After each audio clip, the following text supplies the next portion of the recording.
नमस्कार। ओम नमः शिवाय। आज हम आरंभ करने जा रहे हैं रुद्र संहिता, शिव पुराण की द्वितीय संहिता रुद्र संहिता के तृतीय खंड में दिए हुए पार्वती प्रसंग के बारे में। आज के वीडियो में हम बताएंगे किस प्रकार से जो है पार्वती जी और शिव जी का विवाह संपन्न हुआ। जो पार्वती जी की कठोर तपस्या जिन्होंने की है वह इस संसार में शायद ही किसी और तपस्वी ऋषि मुनि ने ऐसी घोर तपस्या की हो। तो आइए आरंभ करते हैं बहुत ही इस रोचक प्रसंग को जो कि शिव पुराण में दिया हुआ है। यह कहा गया है कि उत्तर दिशा के पर्वतों के राजा हिमवान जी एक बार देवताओं के हित से अपने विवाह की इच्छा प्रकट करते हैं। तब देवता अपनी कार्य सिद्धि के लिए हिमवान से कहते हैं कि वह पितरों की जो पुत्री है मैना, वह उनके लिए विवाह के लिए उपयुक्त है, अब वह उनसे विवाह करें। सभी देवता हिमवान और मैना के यहाँ जाकर उनके पिता से उनके विवाह की बात करते हैं और दोनों का विवाह संपन्न कराते हैं। हिमवान और मैना का विवाह होने के बाद में सभी देव हिमवान से यह प्रार्थना करते हैं कि वह उनके हित के लिए, जैसा कि यह पहले से ही रचित है कि सती देवी जो पहले दक्ष की कन्या हुई, लेकिन अपने पति शिव जी का अनादर देखकर उन्होंने अपने देह को त्याग दिया और वह अपने स्वस्वरूप अंबिका के रूप में स्थापित हो गई। और वह हिमवान से कहते हैं कि वह अंबिका देवी की लिए तपस्या प्रारंभ करें जिससे कि वह उनकी पुत्री बन सके और शिव जी का विवाह उनसे हो सके, जिससे कि सभी देवों का कार्य सिद्ध हो सके। हिमवान उनकी वह बात को स्वीकार करते हैं और अपनी पत्नी मैना से कहते हैं कि उन्हें तपस्या अंबिका देवी को अपनी पुत्री के रूप में प्राप्त करने के लिए तपस्या करनी चाहिए।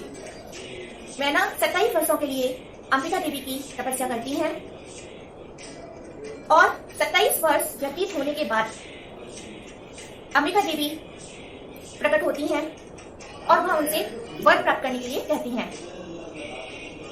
मैना अंबिका देवी से कहती हैं कि उनके 100 पुत्र, बलशाली 100 पुत्र उत्पन्न हो और इसके बाद उनकी एक पुत्री हो और देवताओं की कार्य सिद्धि के लिए अंबिका देवी स्वयं ही जो है उनकी पुत्री के रूप में प्रकट हो।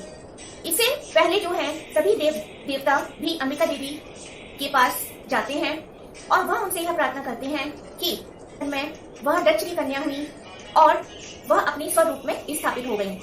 और वह उनसे प्रार्थना करते हैं कि उनकी कार्य सिद्धि के लिए वह पृथ्वी लोक पर फिर से जन्म ले। अंबिका जी कहती हैं कि वह पृथ्वी लोक में अवश्य ही जन्म लेंगी, क्योंकि शिव जी उनके स्वस्वरूप में आने से शिव जी उनके विरह के कारण से वैरागी हो गए हैं और शिव जी का जो मिलन है वह होना आवश्यक है, इसलिए वह पृथ्वी लोक पर उत्पन्न होंगी। वह मैना के समक्ष प्रकट होती हैं, तब वह उन्हें यह वर देती हैं कि उनके सबसे पहले 100 पुत्र उत्पन्न होंगे जो कि अत्यंत ही बलशाली होंगे और उनमें सबसे पहला पुत्र जो है वह सभी पुत्रों से अधिक बलशाली होगा। 100 पुत्रों के बाद जो है वह स्वयं ही जो है उनके पुत्री रूप में प्रकट होंगी। यह वर पाकर जो है मैना देवी अत्यंत प्रसन्न होती हैं और वह हिमवान को यह बताती हैं। उसके पश्चात यह कहा गया है कि मैना के शरीर में गर्भ धारण के लक्षण प्रकट होते हैं और वह 9 महीना पूर्ण होने के पश्चात 10वें महीने में चैत्र मास की 9वीं तिथि को पार्वती जी गर्भ से उत्पन्न होती हैं। वह प्रारंभ में अपने स्वरूप में मैना देवी के सामने प्रकट होती हैं, जिनसे कि वह यह जान सके कि स्वयं अंबिका देवी ही पुत्री के रूप में उनके यहाँ प्रकट हुई हैं। उन्हें नतमस्तक होती हैं और उसके बाद जो है अंबिका देवी एक शिशु का रूप धारण कर लेती हैं। दोनों ही माता पिता अत्यंत प्रसन्न होते हैं। आकाश से देव फूलों की वर्षा करते हैं। हर जगह जो है प्रसन्नता का माहौल हो जाता है। माता पिता ने उनका नाम काली रखा। सभी देवता आकाश से उनकी स्तुति करते हैं और उनके गुणों के अनुसार उनका नाम पार्वती रखा गया। जब वह बड़ी हुई तब उन्हें श्रेष्ठ गुरुओं से शिक्षा प्राप्त दी गई।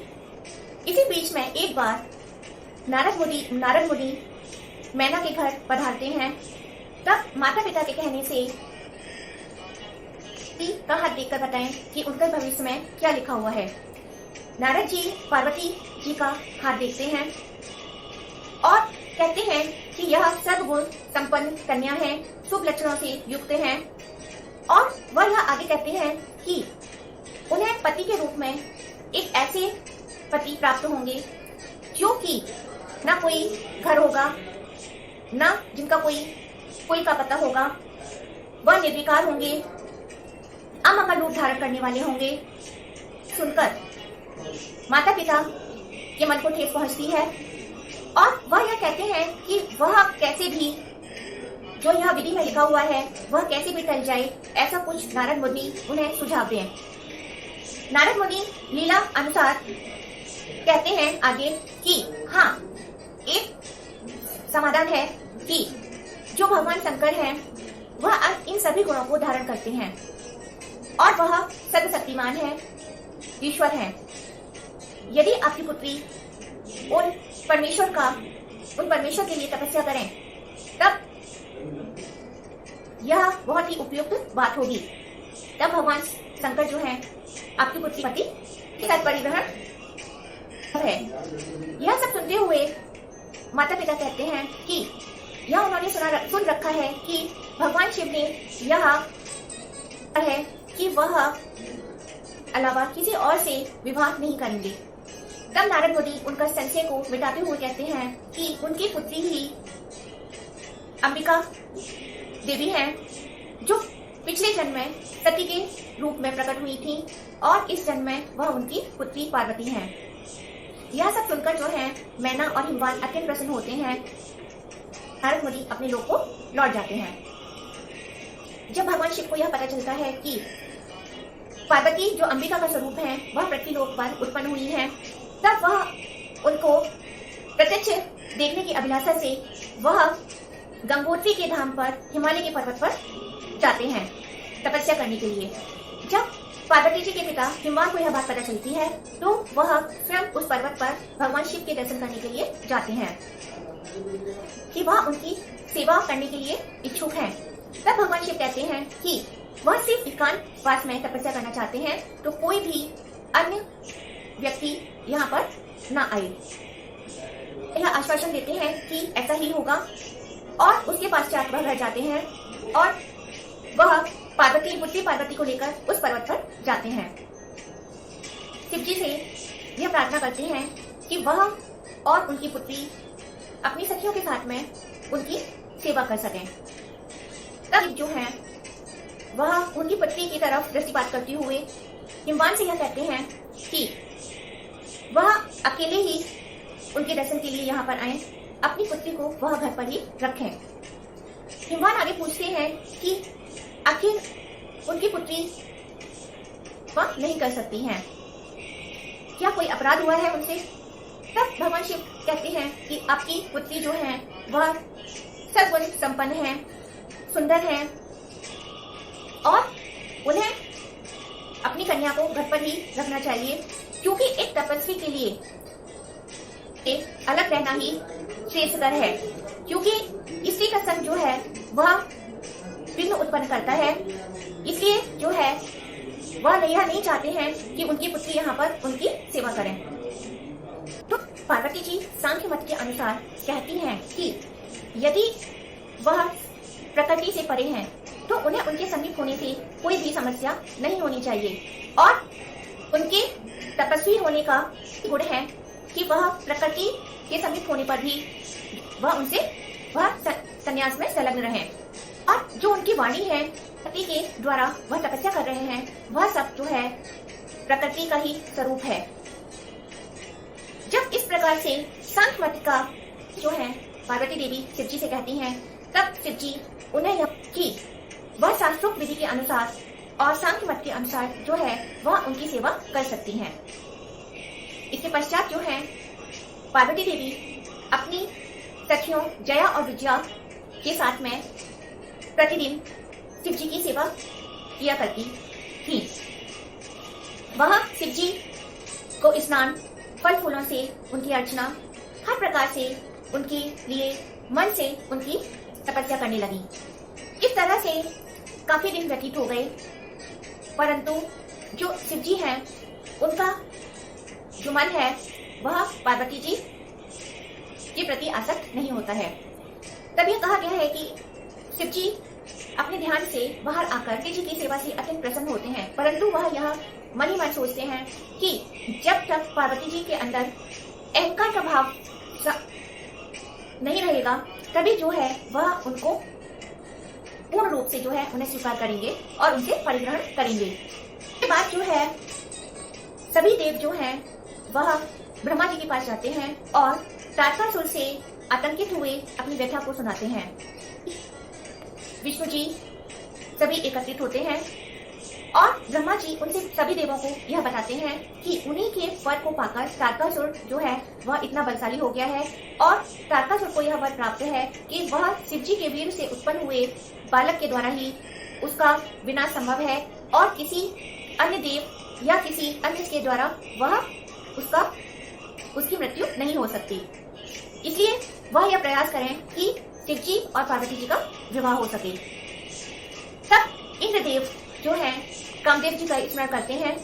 कामदेव के प्रकट होने पर इंद्र जी उनसे यह प्रार्थना करते हैं कि देव सभी देवताओं की हित के लिए वह जहाँ शिव जी तपस्या कर रहे हैं वह ऐसा प्रयास करें कि शिव जी के अंदर पार्वती जी के लिए मोह उत्पन्न हो सके। कामदेव उन्हें आश्वासन देते हुए कहते हैं कि वह ऐसा ही करेंगे और वह उस स्थान पर जाते हैं जहाँ शिव जी तपस्या कर रहे होते हैं। जब कामदेव वहां पहुंचते हैं तब शिव जी का जो ध्यान है उनका जो मन में विघ्न उत्पन्न होते हैं और शिव जी यह सोचते हैं कि आखिरकार कौन है जो कि उनके ध्यान में समाधि की अवस्था में उन्हें विघ्न उत्पन्न कर रहा है। तब वह अपने आसपास देखते हैं, तभी उनकी दृष्टि जो है कामदेव पर पड़ती है। वह अत्यंत क्रोधित हो जाते हैं और क्रोध के कारण से उनके तृतीय नेत्र से अग्नि उत्पन्न होती है, प्रज्वलित होती है। यह सब देखकर सभी देव वहां आते हैं, लेकिन उनके आने से पहले ही जो अग्नि प्रज्वलित हुई है वह धुआं कर जो है वह कामदेव को भस्म कर देती है। और सभी देव जो हैं अत्यंत दुख ग्रसित होकर हाथ जोड़कर कहते हैं कि यह उन्होंने क्या कर दिया। उन्हीं की प्रार्थना करने पर कामदेव यहाँ पर आए और उन्होंने ऐसा दुष्कृत किया। जो कामदेव की पत्नी रति है वह अत्यंत ही विलाप करने लगती है और सभी देव उनको ढांढस बताते हुए यह कहते हैं कि शंभु जो है वह कुछ भी करने में समर्थ है और वह उनके पति का अत्यंत ही अवश्य ही जो है जीवन दान देंगे। वह कहते हैं रति देवी से कि वह जो उनकी भस्म है उन्हें संभाल के रखें और वह महादेव जी से यह प्रार्थना करते हैं कि वह तारकासुर के आतंक से अत्यंत ही दुखी हैं और तारकासुर का जो वध है वह उनके पुत्र के द्वारा ही संभव है। इसीलिए उन्होंने कामदेव को यहाँ पर भेजा। तब तक जो है पार्वती देवी अपने घर की तरफ लौट जाती हैं विचलित हुई और बाद में देवताओं की प्रार्थना करने पर और रति के अत्यंत विलाप को देखकर शिव जी उन्हें यह आश्वासन देते हैं कि कामदेव जी सही समय आने पर जो है वह पुनर्जीवित हो जाएंगे। चले जाते हैं। कामदेव के भस्म होने पर पार्वती देवी व्याकुल हुई अपने घर की तरफ लौट जाती हैं और वह यह सोचती हैं कि वह किस प्रकार से जो है शिव जी को प्राप्त कर सकती हैं। उनका मन जो है व्याकुल हो जाता है। तब नारद जी उनके घर पर पधारते हैं और वह पार्वती जी से कहते हैं कि उनकी की गई सेवा जो है गर्भयुक्त थी, इसलिए वह शिव जी को प्राप्त नहीं कर सकी और यदि शिव जी चाहते तो वह कामदेव के साथ में उन्हें भी भस्म कर सकते थे, लेकिन उन्होंने ऐसा नहीं किया। तो इससे यह पता चलता है कि उनके लिए शिव जी के अंदर पार्वती जी के लिए आसक्ति है। कहते हैं कि वह शिव जी के लिए तपस्या करें और वह यह हठ धारण कर लें कि वह शिव जी के अलावा किसी और को पति रूप में वर्ण नहीं करेंगी। पार्वती जी नारद जी से मंत्र देने के लिए कहती है। तब नारद जी पार्वती जी को पंचाक्षर मंत्र नमः शिवाय का उपदेश देते हैं और वहां से चले जाते हैं। पार्वती जी अपने माता पिता से तप करने की आज्ञा मांगती हैं। तब उनके पिता हिमवान जो है उन्हें सहज स्वीकृति दे देते हैं, परंतु उनकी माता मैना उन्हें वन में जाकर तपस्या करने से रोकती हैं, जिस कारण से पार्वती जी का नाम उमा पड़ा, जिसका अर्थ है बाहर ना जाओ। माता के मना करने पर पार्वती जी दुखी हो जाती हैं और बाद में अपनी पुत्री को दुखी देख मैना भी उन्हें स्वीकृति दे देती हैं। और इसके पश्चात जो है पार्वती जी प्रसन्न हो वन में जाकर तपस्या आरंभ करती हैं। वह अपनी वस्त्र और आभूषणों को छोड़कर जो है मेखला और मूछ के जो वस्त्र हैं वह धारण करती हैं और इसके पश्चात जो है वह घोर तपस्या आरंभ करती हैं। पार्वती जी ने जहाँ शिव जी ने तपस्या की है गंगोत्री पर, वहीं जो है पार्वती जी भी तपस्या आरंभ करती हैं और पार्वती जी के वहाँ तपस्या आरंभ करने के कारण से उस शिखर का नाम गौरी शिखर भी हुआ। पार्वती जी ने काफी अत्यंत घोर तपस्या वहाँ आरंभ की। वह गर्मी में अपने चारों तरफ आग का घेरा बनाकर रहती, वर्षा में समुद्र के अंदर पानी में भीगकर रहती और शीत ऋतु में जो है बर्फ की चट्टानों पर खड़ी होकर वह तपस्या करती। इस प्रकार से वो तपस्या करती हैं और इसके पश्चात वह एक पैर से खड़ी होकर पंचाक्षर मंत्र के द्वारा जो है वो तपस्या आरंभ करती हैं। आरंभ में वह फल फूलों का भोजन करती, पर बाद में उन्होंने फल फूल को त्याग कर भी सिर्फ पत्ते खाना ही आरंभ कर दिया। 3 वर्ष बीतने के बाद जो है उन्होंने पत्तों को खाना भी बंद किया, जिसके कारण से देवताओं ने उनका नाम अपर्णा रखा, अर्थात जिन्होंने पत्तों का भी सेवन त्याग दिया। तपस्या को देखकर हर कोई विस्मय था कि किस प्रकार से जो है वह इतनी घोर तपस्या कर रही हैं और उनकी कठोर तपस्या का यह फल भी था कि वह जितने भी विपरीत जो प्रकृति के जो पशु पक्षी हैं वह भी जो है एक दूसरे के साथ में सद्भावना के साथ में वहाँ रहते थे। जो शेर है या गाय है बकरी है सभी जो है एक ही स्थान पर एक दूसरे के साथ देखे जाते, एक ही सरोवर से वह पानी पीते हुए देखे जाते और वृक्षों में हर वक्त जो है फल फूल लगे रहते थे। यह सब जो है पार्वती जी की उस तपस्या का ही फल था।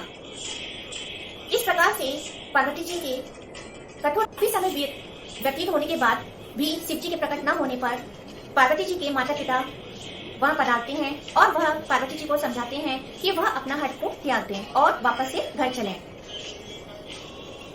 यह सुनकर जो है पार्वती जी देवी उन्हें समझाती हैं कि वह निश्चित ही शिव जी को प्रसन्न करने में सफल होंगी और वह घर को लौट जाएं और वह घर को लौट जाने के लिए मना कर देती हैं। माता पिता उनकी यह तपस्या देखकर मन ही मन प्रसन्न होते हैं और वह वापस लौट जाते हैं। इसके बाद जो है पार्वती देवी और भी घोर तपस्या जो है आरंभ कर देती हैं।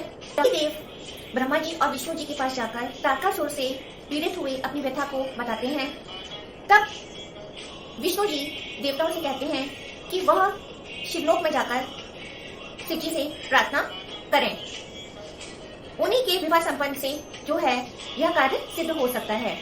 तभी सभी देवता कामदेव जी को भस्म करने की घटना को याद करते हुए वह मना कर देते हैं कि वह शिव जी के समक्ष नहीं जाएंगे, क्योंकि उनकी क्रोधाग्नि से जो है कामदेव भस्म हो गए और वह सभी भयभीत हैं। तब जो है विष्णु जी शिव जी के गुणगान, उनके गुणों का गुणगान करते हैं कि वह किस तरीके से लीला करते हैं और वह उनकी समस्या को अवश्य ही समझेंगे। सभी जो है शिव जी के समक्ष जाते हैं, शिव जी की स्तुति करते हैं और शिव जी के ध्यान से बाहर आने पर अपनी समस्या बताते हैं कि उनके पुत्र द्वारा ही जो है तारकासुर का विनाश संभव है और वह विवाह संपन्न करें। तब शिव जी निष्काम धर्म का उपदेश देते हुए कहते हैं कि यदि वह विवाह करते हैं तो सभी वैरागी और सन्यासी जो हैं वह सकाम हो जाएंगे, जो कि किसी के लिए भी हितकर नहीं है। कामदेव के न होने से जो सभी हैं अपनी उच्चतम अवस्था समाधि को प्राप्त कर सकते हैं, जो सभी के लिए ही उत्तम दायक है। काम से क्रोध उत्पन्न होता है और क्रोध जो है सभी का मूल कारण है। इस प्रकार से उपदेश देते हुए शिव जी फिर से ध्यानमग्न हो जाते हैं। यह सब सुनकर सभी देवता दुखी हो जाते हैं। तब नंदी जी के इशारे करने पर वह फिर से सभी देव स्तुति करते हैं और शिव जी के फिर से ध्यान से बाहर आने पर शिव जी पूछते हैं कि वह उनके लिए क्या कर सकते हैं। तब सभी देव फिर से यह निवेदन करते हैं कि वह उनकी समस्या का समाधान करें। वह कहें कि कामदेव को पुनः जीवित करने का उपयुक्त समय आ चुका है, जैसा कि उन्होंने रति देवी को यह आश्वासन दिया हुआ था। और वह तारकासुर से पीड़ित हुई अपनी व्यथा को बताते हैं। शिव जी तब कहते हैं कि वह यह सभी जो है उनके तारकासुर से पीड़ित हुई अवस्था को जानते हैं। यद्यपि उनके अंदर विवाह की कोई भी इच्छा नहीं है और जो स्त्री का संग है वह पुरुष के लिए व्याधियां ही उत्पन्न करने वाला है। वह कहते हैं कि कितने भी जंजाल से जकड़ा हुआ व्यक्ति हो, वह एक ना एक दिन उस जंजाल से छूट जाता है, परंतु गृहस्थी के और संतान और पत्नी के बंधन में जो बंध जाता है, वह इस मोह रूपी माया से वह व्यक्ति कभी भी नहीं छूट पाता है। यह बात वह जानते हैं, पर फिर भी वह देवताओं के हित के लिए वह विवाह अवश्य करेंगे। उनका ऐसा कहने पर सभी देवता प्रसन्न होते हैं और सभी अपने धामों को लौट जाते हैं। इसके पश्चात जो है शिव जी सप्त ऋषियों का स्मरण करते हैं। सप्त ऋषि शिव जी के समक्ष उपस्थित होते हैं। तब शिव जी सप्त ऋषियों से कहते हैं कि जहाँ पार्वती जी उनके लिए तपस्या कर रही हैं, वह उनकी परीक्षा, उनके दृढ़ निश्चय की परीक्षा लें। सप्त ऋषि शिव जी के कहने पर उस पर्वत गौरी शिखर पर जाते हैं और वह पार्वती जी से पूछते हैं कि हे देवी, आप यह इतना कठोर तप क्यों कर रही हैं? तब पार्वती जी उन सभी सप्त ऋषियों को देखकर प्रसन्न होती हैं और वह अपना मनोरथ बताती हैं कि वह जो निर्विकार हैं, सबके ईश्वर हैं, वह भगवान शिव के लिए, भगवान शिव को अपने पति रूप में प्राप्त करने के लिए वह यह तप कर रही हैं। तब सप्त ऋषि शिव जी के अनुसार ऐसा कहते हैं पार्वती जी से कि हे देवी, क्या आप नहीं जानती कि जिनकी आप तपस्या कर रही हैं, वह न उनका कोई आश्रय है और वह अमंगल वेशधारी हैं, हमेशा तपस्या में ही लीन रहते हैं। वह आपको क्या सुख प्रदान करेंगे और वह पूर्ण रूप से जो है वैरागी प्रवृत्ति के हैं। इससे तो अच्छा है कि आप उन्हें छोड़कर जो है भगवान विष्णु से विवाह कर लें, जो कि सभी ऐश्वर्यों से संपन्न है। तब पार्वती जी कहती हैं कि पर्वत की पुत्री होने के कारण मुझ में कठोरता व्याप्त है और मैं आपसे यह पूर्ण सत्य कहती हूँ कि कुछ भी हो जाए, परंतु मेरा जो यह हट है वह शिव जी को ही प्राप्त करने के लिए है। यदि मेरी मृत्यु भी हो जाए तब भी मैं शिव जी के अलावा किसी और का वर्ण नहीं करूंगी। और जिन्हें आप यह कहते हैं कि जिनका कोई आश्रय नहीं है और जो अमंगल वेशधारी हैं, वह तो अपनी इच्छा अनुसार ही ऐसा रूप धारण करते हैं, क्योंकि वह सबके ईश्वर हैं, उन्हें किसी से भी आसक्ति नहीं है। तो इस तरीके से वह यह सब कहते हुए जो है यह सब सुनकर सप्त ऋषि मन ही मन अत्यंत प्रसन्न होते हैं और वह ऋषि अत्यंत प्रसन्न होते हैं और वह वहां से चले जाते हैं। सभी सप्त ऋषि पार्वती जी की परीक्षा लेकर कैलाश पर्वत पर पहुंचते हैं और वह भगवान शिव को बताते हैं कि किस प्रकार से उन्होंने पार्वती जी की दृढ़ निश्चय की परीक्षा ली और वह अपने दृढ़ निश्चय पर टिकी रही। सब सुनकर भगवान शिव अत्यंत ही प्रसन्न होते हैं और सभी सप्त ऋषिगण जो है अपने स्थान को चले जाते हैं। इसके बाद में भगवान शिव जहाँ पार्वती जी कठोर तप कर रही हैं, वहाँ स्वयं परीक्षा लेने के लिए पहुंचते हैं। वह गौरी शिखर पर जाते हैं। एक वृद्ध साधु का वेश धारण कर पार्वती देवी जब देखती हैं कि एक वृद्ध ब्राह्मण उनके स्थान पर आए हैं, वह तेजोमयी रूप में प्रकट हुए हैं, तब वह उनसे पूछती हैं कि वह कौन है। तब वह बताते हैं कि वह इच्छा अनुसार भ्रमण करने वाले वृद्ध ब्राह्मण हैं। वह वृद्ध ब्राह्मण पार्वती जी से पूछते हैं कि हे देवी, आप इतना कठोर तप किसके लिए कर रही हैं? तब पार्वती जी कहती हैं कि वह यह कठोर तप एक ऐसे अनुष्ठान करने के लिए लगी हुई है जो अत्यंत ही दुर्लभ है। वह अपने पूर्व जन्म सती देवी का प्रसंग बताती है कि वह पहले पूर्व जन्म में सती दक्ष की कन्या के रूप में प्रकट हुई, परंतु अपने पति शिव का अनादर देखकर यज्ञ में उन्होंने अपने शरीर को भस्म कर लिया। अब वह इस जन्म में भगवान शिव को पति रूप में प्राप्त करने के लिए यह कठोर तप कर रही हैं और ऐसा लगता है कि कठोर तप करने के बाद भी भगवान शिव को प्राप्त करना दुर्लभ ही रहा है और अग्नि में प्रवेश कर जाती हैं। लेकिन जब वह अग्नि में प्रवेश करती हैं तो वह अग्नि शीतल हो जाती है, उसका कोई भी प्रभाव पार्वती देवी पर नहीं पड़ता है। तब ब्राह्मण रूप में वृद्ध साधु कहते हैं कि हे देवी, इस अग्नि के शीतल होने से तो यह लगता है कि आपका जो तप है वह सफल हुआ, किंतु अभी तक आपको अपने इच्छा अनुसार शिव जी प्रकट नहीं हुए, तो इससे इसकी असफलता भी देखने को मिलती है। तब पार्वती जी सखियों जया विजया की तरफ इंगित करते हुए कहती हैं कि वह यह कठोर तप क्यों कर रही हैं, आगे का व्रत वह बताएंगी। जया विजया उन साधु देव को बताती हैं कि पार्वती देवी यह कठोर तप भगवान शिव को पति रूप में प्राप्त करने के लिए कर रही हैं। यह सब सुनकर वह ब्राह्मण देव कहते हैं कि हे देवी, मेरी मानो तो तुम यह हट छोड़कर अपने घर को वापस चली जाओ। कहाँ तुम समंगल रूपधारी सुकन्या हो और तुम्हारा और रुद्रदेव का तो कोई मेल ही नहीं दिखता है। तुम गुणवान हो, सभी संपन्नताओं से सुसज्जित हो, सभी गुण तुम्हें विद्यमान हैं, परंतु जो रुद्रदेव जिनकी तुम कर रही हो वह तो अमंगल वेश रूपधारी हैं। उन रुद्रदेव में तो सभी अवगुण व्याप्त हैं। अभी भूत पिशाचों से कहते हैं हमें ही रहते हैं, अच्छा है कि तुम अपना यह हट त्याग कर वापस लौट जाओ। तब साधु मौन हो जाते हैं। इसके पश्चात जैसे ही वह फिर से कुछ बोलने का प्रयास करते हैं, तभी पार्वती जी कहती हैं अपनी सखियों जया और विजया की तरफ इंगित करते हुए कहती हैं कि ब्राह्मण फिर से कुछ इसकी निंदा ही करेगा, ऐसा करने से पहले इसे रोको। करना और सुनना दोनों ही पाप के भागी होते हैं, जो कि असंख्य जन्मों में भी जिसका प्रायश्चित करना संभव नहीं है। यह कहते ही वह कहती है कि इस स्थान को छोड़कर कहीं अन्य ही चले जाना चाहिए और वह अपनी सखियों के साथ कहीं और जाने के लिए अपने कदम बढ़ाती हैं।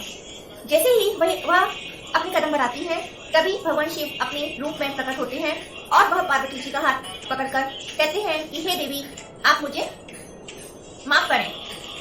आपकी बार परीक्षा लेने के लिए मैं आपसे क्षमा मांगता हूँ और आपका अपराधी हूँ, आप मुझे क्षमा करें और प्रसन्न हो जाइए।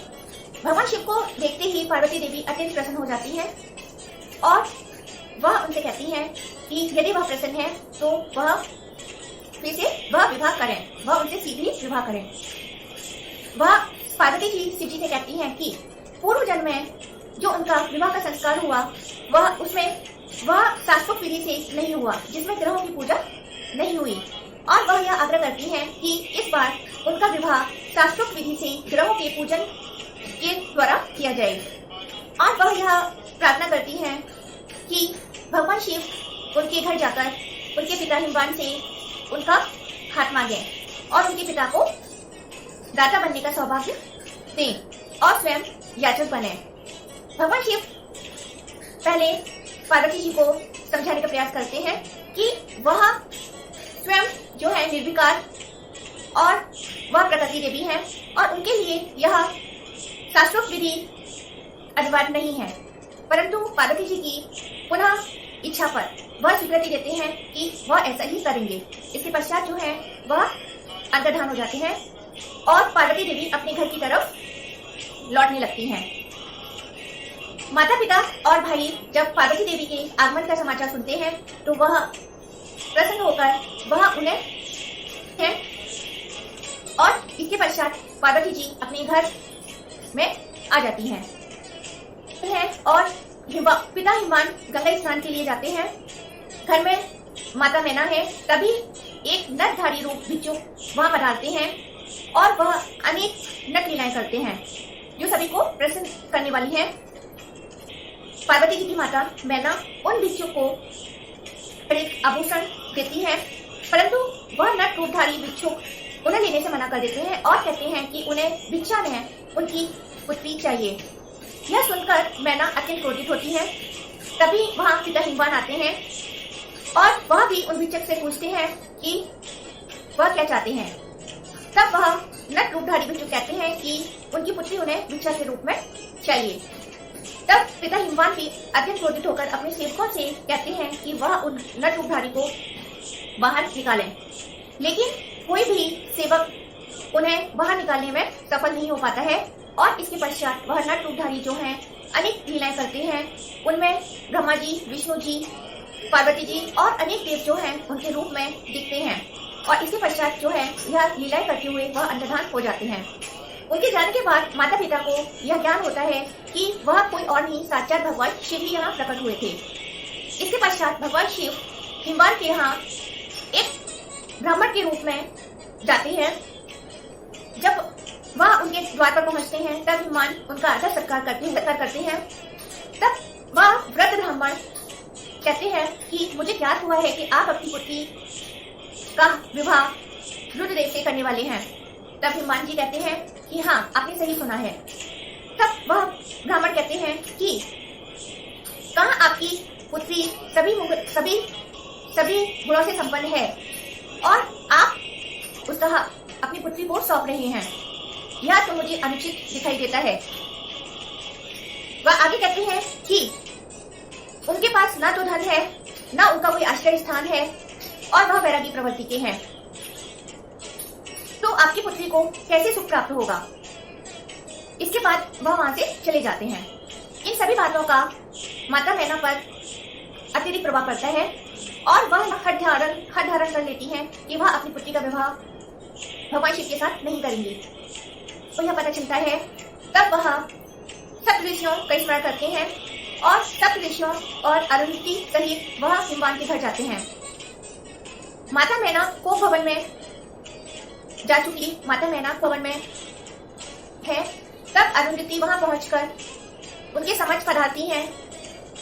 तब अरुंधति जो कि ब्रह्मा जी की पुत्रवधू हैं और वशिष्ठ मुनि की जो पत्नी है, उन्हें देखकर मैना प्रसन्न होती हैं और वो भवन से बाहर आती हैं।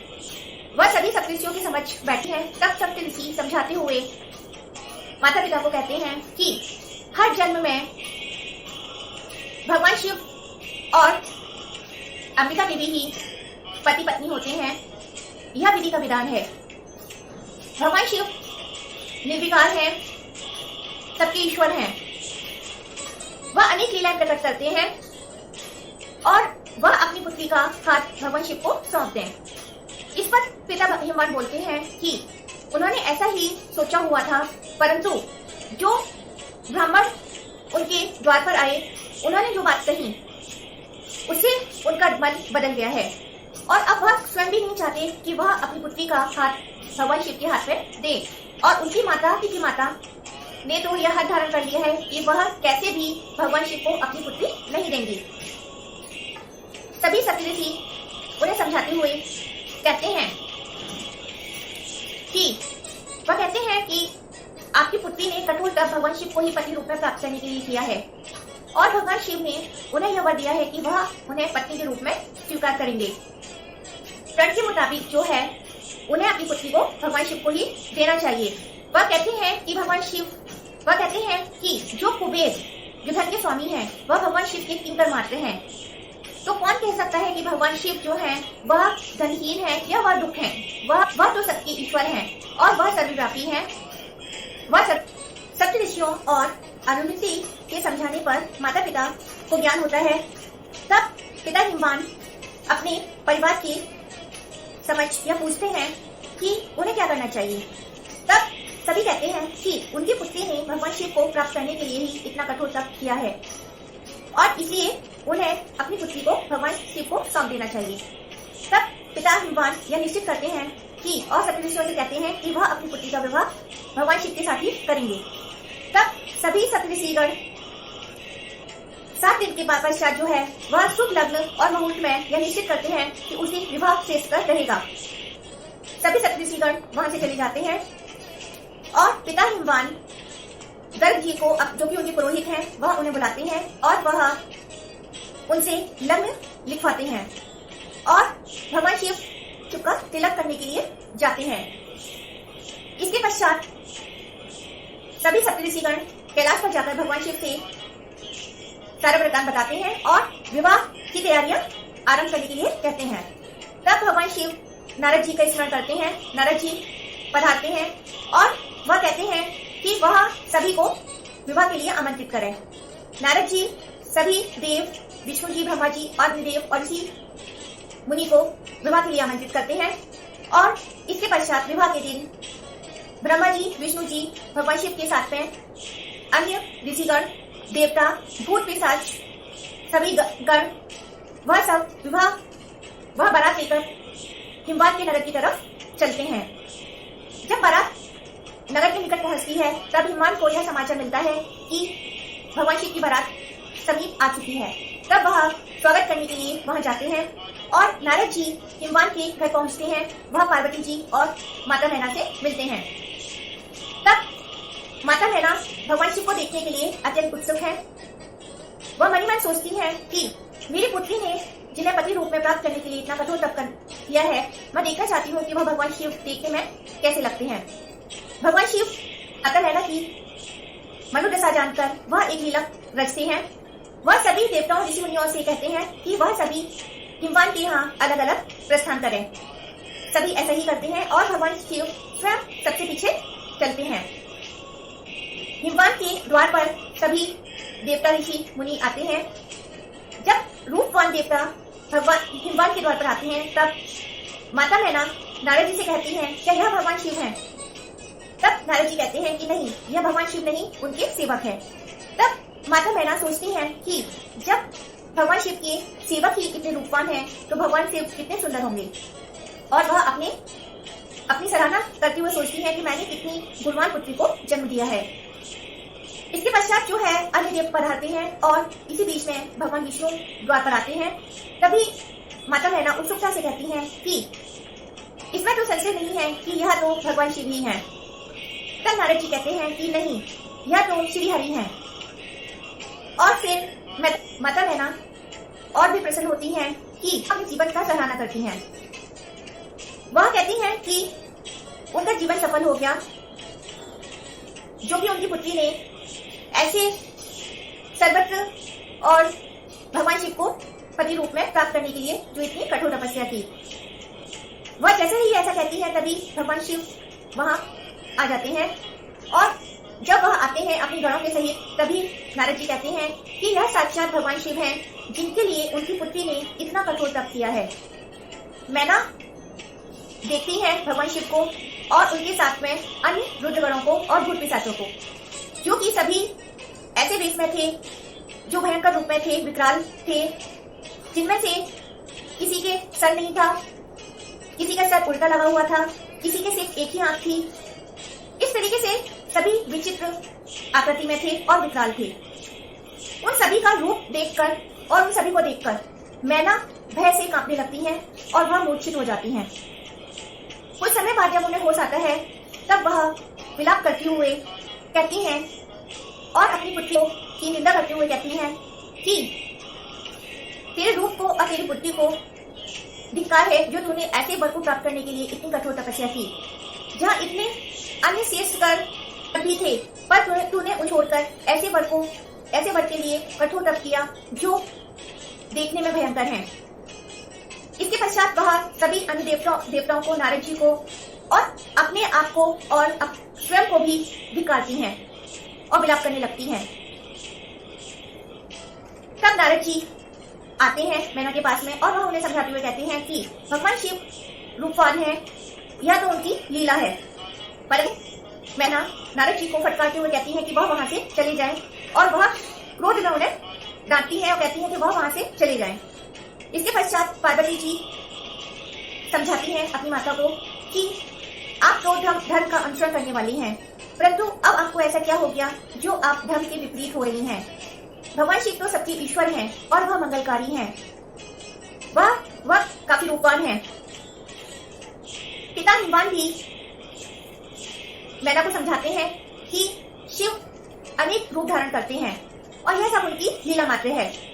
वह अपने हट को त्याग दें और अपनी पुत्री को भगवान शिव को सौंप दें और कन्यादान करें। आगे की माता मैना कहती हैं कि यदि उन्होंने अपनी पुत्री का विवाह रुद्रदेव से किया तब वह अपने देह को त्याग देंगी और वह कैसे भी अपनी पुत्री का विवाह भगवान शिव से नहीं होने देंगी। यह सब देखकर भगवान विष्णु माता मैना के समझ आते हैं और वह उनसे कहते हैं कि भगवान शिव सबके ईश्वर हैं, वह सर्वत्र है, निर्विकार हैं और वह अपना इस हट को त्याग दें।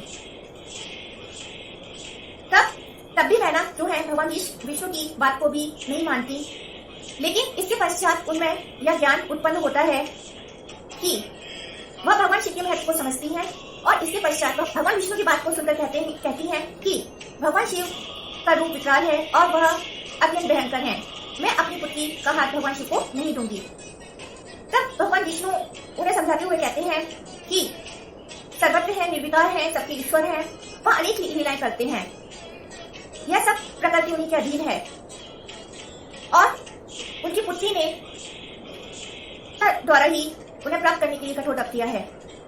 तब ज्ञान उत्पन्न होने के बाद जो है मैना भगवान विष्णु से कहती हैं कि यदि भगवान मंगल रूप धारण कर लें तब वह अपनी पुत्री का विवाह उनसे शिवजी से करा सकती हैं।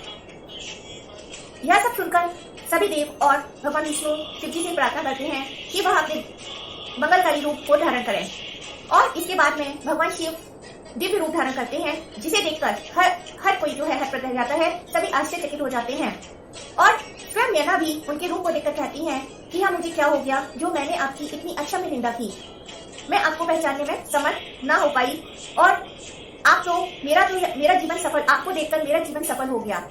मेरी पुत्री बड़ी सौभाग्यशाली है जो उसने आपको प्राप्त करने के लिए इतना कठोर तप किया।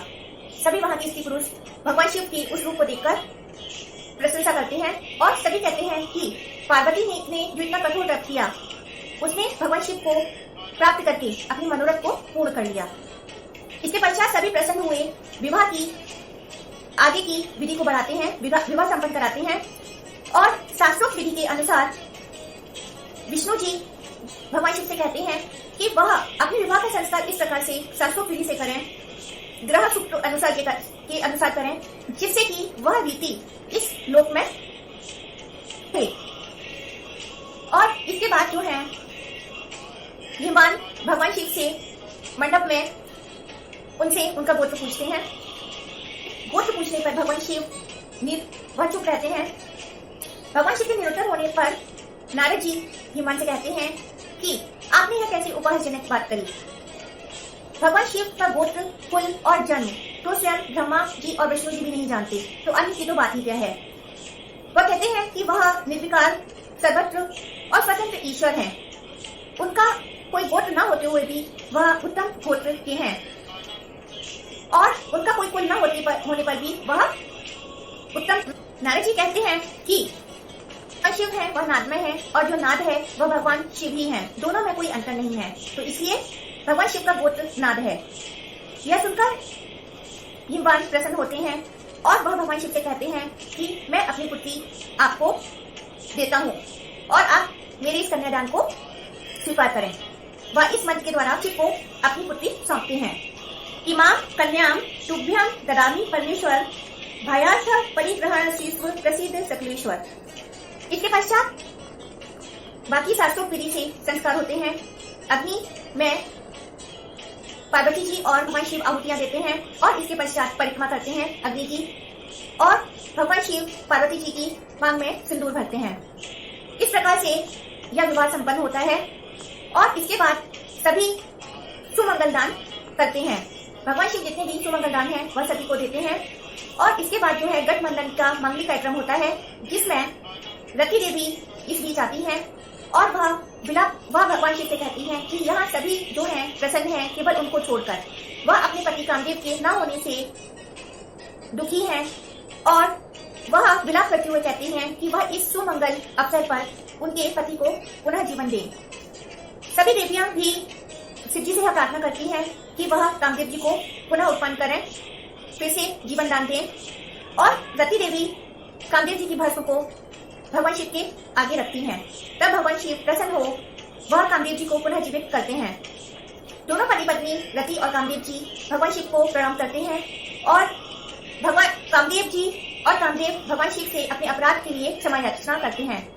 तब भगवान शिव कहते हैं कि वह प्रसन्न है और वह उनसे कोई वर मांगने के लिए कहते हैं। तब कामदेव कहते हैं कि यदि वह प्रसन्न है तो वह उनके लिए सुखदायक हो और भगवान शिव प्रसन्न होकर कहते हैं कि ऐसा ही होगा। इसके पश्चात जो है चौथे दिन जो है चतुर्थी कर्म किया जाता है, जिसके बिना यज्ञ अधूरा माना जाता है। कई दिन व्यतीत होने के बाद जो है बारात के सभी देव और ऋषि मुनि हिमवान के पास आकर स्वीकृति लेते हैं कि वह वापस कैलाश पर लौट चले। हिमवान सभी को पार्वती जी विदा करते हैं। माता मैना की इच्छा से एक ब्राह्मण पत्नी पार्वती जी को पति धर्म का उपदेश देती है और इसके बाद जो है भगवान शिव और पार्वती जी की बारात, शिव पार्वती जी को लेकर उनकी बारात वापस कैलाश की तरफ लौटती है। सभी कैलाश पर लौटते हैं और इस प्रकार से जो है शिव जी और पार्वती जी का यह मंगल शुभ विवाह संपन्न होता है। और प्रकार से यह शुभ संपन्न हुआ। इसी के साथ में हम